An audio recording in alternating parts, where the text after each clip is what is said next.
আসসালামু আলাইকুম রহমতুল্লাহি ওবরাকাতুহ। বিসমিল্লাহির রহমানির রহিম।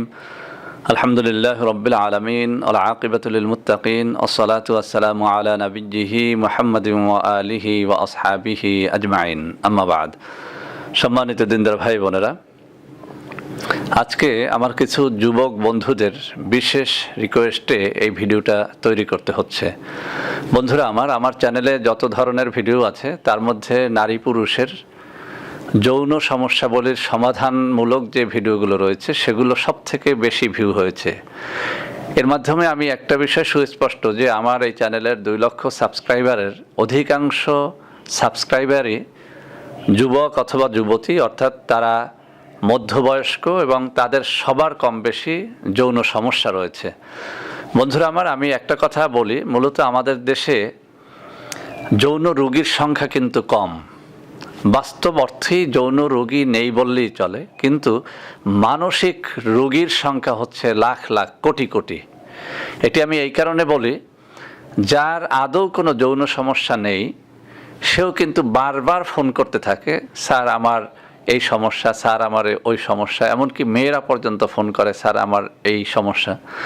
তো আসলে যখন একটু তাদের সাথে কনভারসেশন হয়, কথাবার্তা হয়, তখন কিন্তু সুস্পষ্ট হয়ে যায় যে সে যে সমস্যাটির কথা বলছে আসলে সেটি কোনো সমস্যাই না, সেটি কোনো যৌন রোগ না। এখন এই সমস্যাটি কেন হয়, এত মানসিক রোগী কিভাবে তৈরি হলো আমাদের দেশে? এটা তৈরি হয়েছে রাস্তার ক্যানভাসারদের কথা শুনতে শুনতে। রাস্তার ক্যানভাসার যখন তার পচা নোংরা ঔষধগুলো, বানোয়াট ভাওতাবাজি ঔষধগুলো বিক্রি করার জন্য মানুষ জড়ো করে বলতে শুরু করে যে তুমি যুবক এদিকে আসো, তোমার আসলে লিঙ্গটা বাঁকা, একদিকে দেখো, দেখো তোমার লিঙ্গটা আগা মোটা হয়ে গেছে, গোড়া চিকুন হয়ে গেছে, দেখো তুমি কিন্তু একটা মেয়ের দিক তাকালেই তোমার লিঙ্গ থেকে সাদা সাদা পানি বের হয়, তুমি কিন্তু শেষ হয়ে গেছো, অতএব তুমি আমার ঔষধ খাও। এই ক্যানভাসারের ভয়তে ভীত হয়ে আমাদের দেশের যুব সমাজ আজকে পঙ্গু হয়ে যাচ্ছে, যৌন রোগীতে পরিণত হয়ে যাচ্ছে। তো বন্ধুরা আমি এই কথাগুলো এই কারণে বললাম, এই চ্যানেল খোলার পর থেকে বহু কমেন্ট আমি এরকম পেয়েছি। আমি যথাসম্ভব চেষ্টা করেছি প্রত্যেকটা ভিডিওতে বলার যে আপনারা কেউই যৌন রোগী না, মূলত আপনারা সবাই মানসিক রোগী। কেননা আপনারা যে সমস্ত সমস্যার কথা বলেন এটা কোনো সমস্যা না, এটা হচ্ছে একটা ন্যাচারাল বিষয় যে আপনার লিঙ্গ একটু আগাটা মোটা হবে, একটা গোড়াটা চিকন হবে, একটা বা কোনো দিকে একটু ডানে বামে কাত হবে, এটা ন্যাচারাল একটা বিষয়, এটা কোনো যৌন রোগ না। আবার মেয়েদের দিকে একটু তাকালে সাদা সাদা পানি বের হয়ে যাওয়া, বা প্রেমিকার সাথে বা স্ত্রীর সাথে একটু সান্নিধ্যে থাকলে সাদা সাদা পানি বের হওয়া, এটি কোনো রোগ না। এটি আমি অনেকবার বলেছি। তারপরও অসংখ্য অগণিত ফোন এখনও ওই একই বিষয় যে স্যার আমি আমার প্রেমিকার সাথে কথা বললে, আমার স্ত্রীর সাথে কথা বললে, বা কোনো মেয়ের কথা চিন্তা করলে, কোনো একটা খারাপ বই পুস্তক পড়লে আমার লিঙ্গ দিয়ে সাদা সাদা পানি বের হয়। তো বন্ধুরা, মূলত আজকে এই বিষয়টি নিয়ে আমি কথা বলবো আপনাদের সাথে, যে অনেক মেয়েদেরও এরকম সাদা পানি বের হয় এবং অনেক ছেলেদের, বিশেষ করে ছেলেদের খুব বেশি হয়। এটা আমি বলবো যে 100% যুবক ছেলেদের মধ্যে 100% ছেলেদেরই কিন্তু মেয়েদের দিকে তাকালে, প্রেমিকার সাথে কথা বললে, বা কোনো অশ্লীল বই পুস্তক পড়লে, বা কোনো কল্পনায় কোনো উত্তেজক দৃশ্য কল্পনা করলে তাদের লিঙ্গ দিয়ে সাদা পানি বের হয়। এখন বন্ধুরা, এটির জন্য এত বেশি ফোন আসে যে স্যার এটার জন্য অনেক ঔষধ খাইছি, এটা ভালো হচ্ছে না। এখন আমি আপনাদের সামনে যারা এই বিষয়টি নিয়ে বারবার আমাকে বিরক্ত করেন তাদের জন্য আমি কিছু কথা বলছি, একটু মনোযোগের সাথে শুনতে হবে। বন্ধুরা আমি একটু প্রথম উদাহরণ দেব আপনাদের সামনে। দেখুন, আমার ডান হাতে একটা গ্লাস আছে, গ্লাসে পানি আছে। বাম হাতে একটা গ্লাস আছে, এই গ্লাসটার ভিতরে কোনো পানি নেই। দেখুন বন্ধুরা, আমি এবার বলছি, এই ডান হাতের গ্লাস মানে হচ্ছে একটা তরুণ যুবক অথবা যুবতী। বাম হাতের গ্লাসটার অর্থ হচ্ছে একজন 60 ঊর্ধ্ব বা 70, 80 বা 90, 95 বছর বয়সের কোনো নারী বা পুরুষ। খেয়াল করবেন কথাটা। এখন দেখুন, ডান হাতের গ্লাসটা আমি বলেছি কোনো তরুণ যুবক বা যুবতী। এখন যে তরুণ বা যুবক এবং যুবতী, তার গায়ের ভিতরে যৌন রস আছে, তার বীর্য আছে, তার সব কিছু আছে।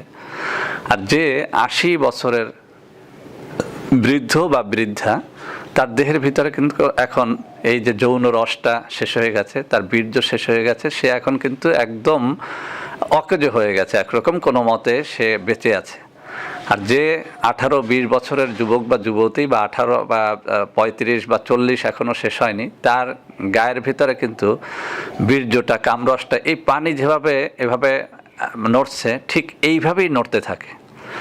আমি যখন এই গ্লাস, ডান হাতের গ্লাস ধরে আমি একটু নাড়া দেবো, পানি কিন্তু পড়ে যাবে। আমি বাম হাতের গ্লাস ধরে যদি সারাদিন নাড়াই, টানাটানি করে, বাম হাতের কিচ্ছুই এখান থেকে পড়বে না।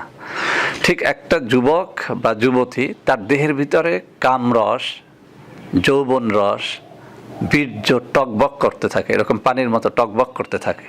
সে সামান্য উত্তেজনামূলক কোনো কিছু চিন্তা করলে সেখান থেকে কিছু গড়িয়ে পড়ে। সে কিছুদিন মেলামেশা, স্ত্রীর সাথে মেলামেশা থেকে বিরত থাকলে তার স্বপ্নদোষ হয়। সে একটু খারাপ ধরনের কোনো অশ্লীল ছবি দেখলে, সিনেমা দেখলে বা অশ্লীল কোনো বই পুস্তক পড়লে, রাত্রে ঘুমিয়ে গেলে তার ঘুমের মধ্যে স্বপ্নদোষ হয়ে যায়। অথবা কোনো ধরনের কোনো কিছু ছাড়া বীর্যটা জমা হতে থাকে, একটা পর্যায়ে ঘুমের মধ্যে সেটা বেরিয়ে যায়, এটাকে আমরা বলি স্বপ্নদোষ।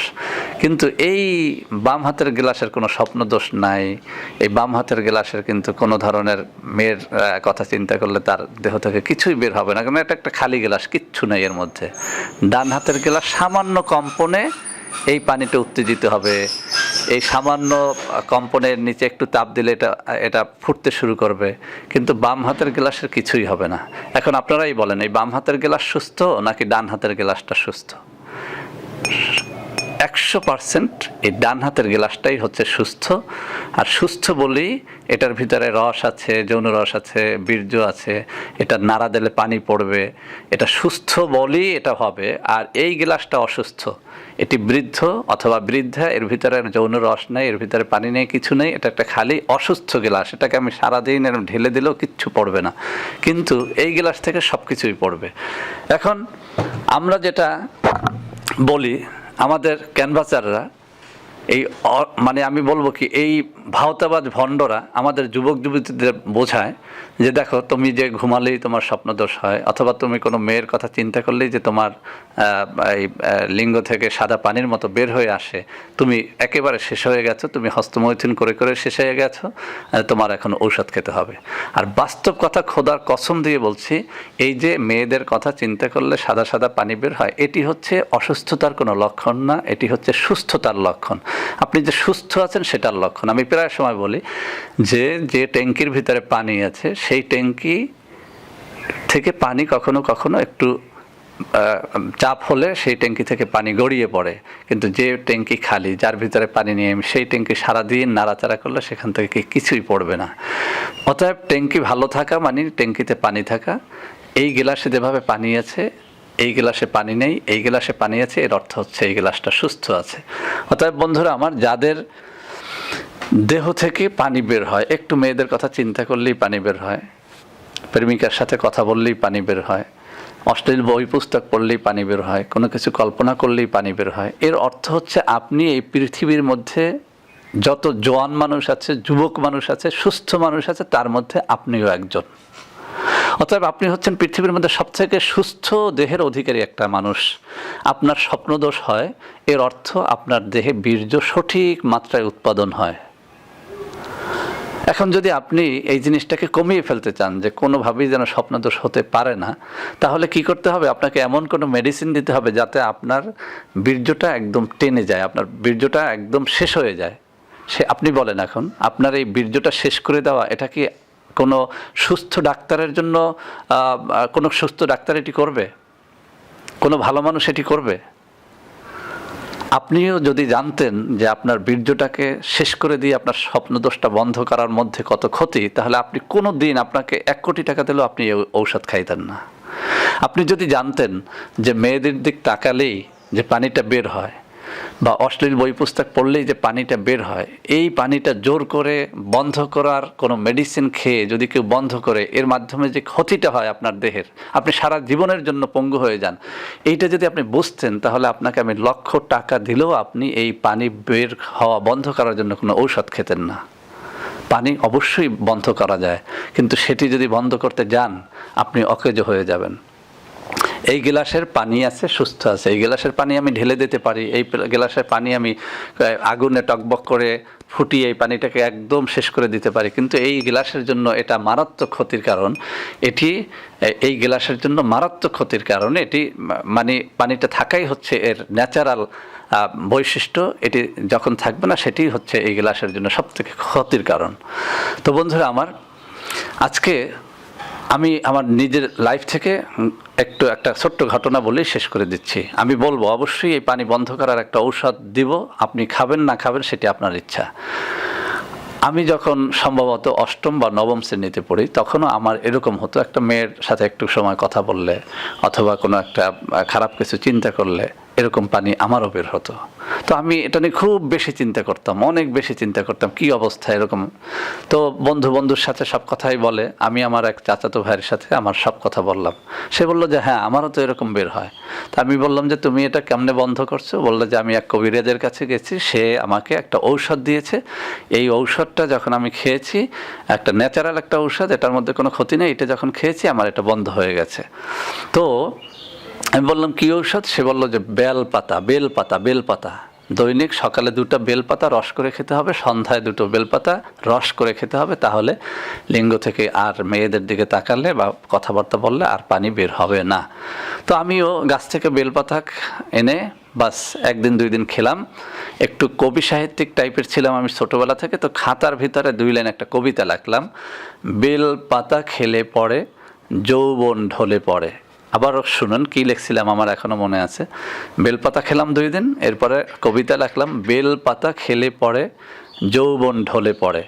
তো বাই পরদিন আমার এই ডায়েরিটা আমার মা দেখলো, এবং সে ডায়েরিটার ভিতরে কবিতার লাইন 2টা দেখলো। আমাকে ডাকলো, এটা তুমি লেখছো কেন? আমি বলছি যে এরকম আমি বেলপাতা খেয়েছি। আমাকে অনেক বকাঝকা করলেন এবং আমাকে বুঝিয়ে দিলেন যে এটার মাধ্যমে উত্তেজনার আশা সত্য, কিন্তু তুমি কিন্তু পঙ্গু হয়ে যাবে, তুমি বিয়ে করতে পারবে না, তোমার বিয়ের পরে তোমার সন্তান হবে না, তোমার আজীবন তোমার শেষ করে দেওয়ার বুদ্ধি দিয়েছে তোমার বন্ধু, তুমি এটা বাদ দাও। আমি সেই দিন তওবা করে আমার মায়ের কাছ থেকে তালিম নিয়ে আমি সেদিন সেটি খাওয়া বন্ধ করেছিলাম। আলহামদুলিল্লাহ এখনও 48 বছর বয়সে আমি পূর্ণ সুস্থ। তো বন্ধুরা আমার, আমি বলছি যদি এরকম আপনার এটি বন্ধ করতে হয়, এরকম অনেক ভুয়া ঔষধ আছে, আর ন্যাচারাল ঔষধের মধ্যে বেলপাতা আপনি সকাল বিকাল 2টো করে রস করে খেতে পারেন। দেখেন 1 সপ্তাহ খেলে আপনার আর মেয়েদের দিকে তাকালে পানি বের হবে না, 1 মাস খেলে আপনি আর জীবনে বিয়েই করতে পারবেন না, আপনার লাইফটা শেষ। এখন আপনি ডিসিশন নিতে হবে যে আপনি বেলপাতা খেয়ে আপনার এই মেয়েদের দিকে তাকালে পানিটা বের করা বন্ধ করবেন, নাকি বেলপাতা না খেয়ে কোনো ভাওতাবাজ কবিরাজের ঔষধ না খেয়ে আপনি সুস্থ দেহের অধিকারী হয়ে বেঁচে থাকবেন। আপনি ভাওতাবাজ কবিরাজদের কাছ থেকে ঔষধ খেয়ে আপনার স্বপ্নদোষটা বন্ধ করবেন, নাকি আপনি ন্যাচারাল পদ্ধতিতে বেঁচে থাকবেন? কেননা বিয়ের পরে স্বপ্নদোষ এমনিতেই বন্ধ হয়ে যায়। বিয়ের আগে আমারও হতো, প্রতি সপ্তাহে 4 বার 5 বার 10 বার হতো, কিন্তু আলহামদুলিল্লাহ এখন হয় না।